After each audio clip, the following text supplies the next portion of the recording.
তওবার শর্ত 5টা, আওয়াজ করে সবাই পড়তে হবে। শর্ত কয়টা? 1 নাম্বার শর্ত হচ্ছে acknowledgement. You acknowledge what you have done and committed from sins. কি পাপ করেছেন আল্লাহর কাছে স্বীকার জানেন। রোনাজারি করেন, চোখের পানি ছেড়ে দেন, আর আল্লাহরে বলেন আল্লাহ কেউ জানে না পাপের খবর, কিন্তু তুমি জানো।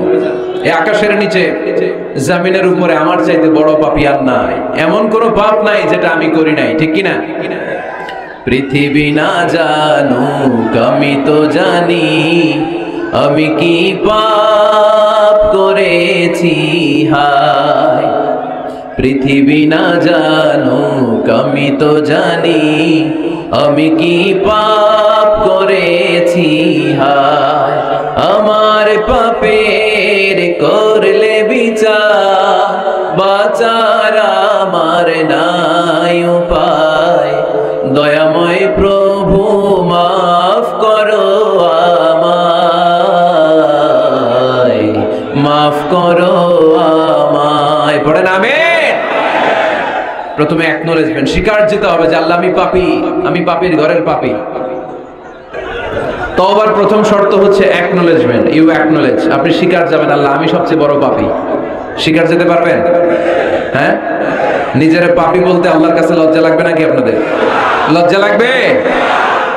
লজ্জা শরমের মাথা খেয়ে কাঁদতে থাকেন, চোখের পানি ছাড়তে থাকেন, আর বলতে থাকেন আল্লাহ এমন কোন পাপ নাই যে আমি করি নাই, আমি পাপী, পাপীর ঘরের পাপী। 1 নাম্বার শর্ত। 2 নাম্বার শর্ত repentant. You have to be repentant for what you have done in your life. আপনি যে পাপ কাজ করেছেন এই কারণে আপনি অনুতপ্ত হবেন। প্রথমে স্বীকার যাবেন, তারপর 2 নম্বরে আপনি অনুতপ্ত হবেন, চোখের পানি ছাড়বেন। সাইয়েদনা আদম আলাইহিস সালাম তাই করলেন। পাপ স্বীকারও গেলেন, অনুতপ্ত হয়ে চোখের পানিও ছাড়লেন, আর মাফ করে দিলেন কে? সাইয়েদনা আদম পড়লেন, আমরাও পড়ি রব্বানা যালামনা আনফুসানা ওয়া ইন লাম তাগফির লানা ওয়া তারহামনা লানাকুনান্না মিনাল খাসিরিন। আয় আমাদের রব, জুলুম করেছি, অন্যায় করেছি, অপরাধ করেছি, তুমি যদি মাফ করে না দাও আমার গুনাহ মাফ করার কেউ নাই, আমি তো ক্ষতিগ্রস্তদের শামিল হয়ে যাব, ঠিক কি না?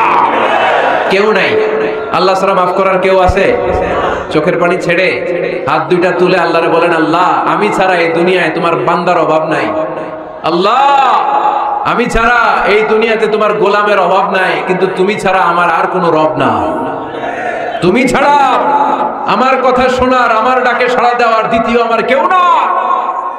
তুমি মাফ করতে পারো, তুমি ক্ষমা করতে পারো, সব গুনাহ আজকে স্বীকার গেলাম, আমি সবচেয়ে বড় গুনাহগার, এমন কোন গুনাহ নাই আমি করি নাই। স্বীকার যান, অনুতপ্ত হন, চোখের পানি ছাড়েন। চোখের পানি ছাড়লে গুনাহ মাফ করে দেয় কে? 3 নাম্বার শর্ত, যে পাপ আপনি করেছেন ওই পাপ বন্ধ করে দেন। স্টপ, স্টপ, থামুন, অনেক হয়েছে আর না, এবার একটু থামুন। যেই পাপের জন্য ক্ষমা চাইছেন থামেন, ওই পাপটা বন্ধ করে দেন। You have to stop what you have done, what you have committed from sins. যা আপনি করেছেন এটা থামায় দেন, না থামায় দিলে তওবা কোনোদিন আল্লাহর দরবারে কবুল হয়। 3 নাম্বার, ওই পাপ কাজটাকে মনের ভেতর থেকে ঘৃণা করা শুরু করে দেন। মনে মনে বলতে থাকেন এই পাপটার মতো পাপ হয় না, এই পাপের ধারে কাছেও আমি যাব না, আমি আমার মন প্রাণ দিয়ে পাপটারে ঘৃণা করি। You have to hate what you have done. 5 number, commitment দেন আল্লাহরে, প্রমিস দেন, কথা দেন আল্লাহরে, আল্লাহ আজ এই জায়নামাজে, তাহাজ্জুদের নামাজে চোখের পানি ছেড়ে তোমার কাছে কথা দিলাম, প্রমিস দিলাম, পারতপক্ষে জীবনে আর কোনোদিন এই গুনাহ করব না। এই 5টা শর্ত সাপেক্ষে যদি, এই কন্ডিশন মেনে যদি আমরা আল্লাহর কাছে চাওয়ার মতো চাই, কাদার মতো কাঁদি, ক্ষমা চাওয়ার মতো ক্ষমা চাই, আমার জীবনে সব গুনাহ মাফ করে দিতে পারে কে?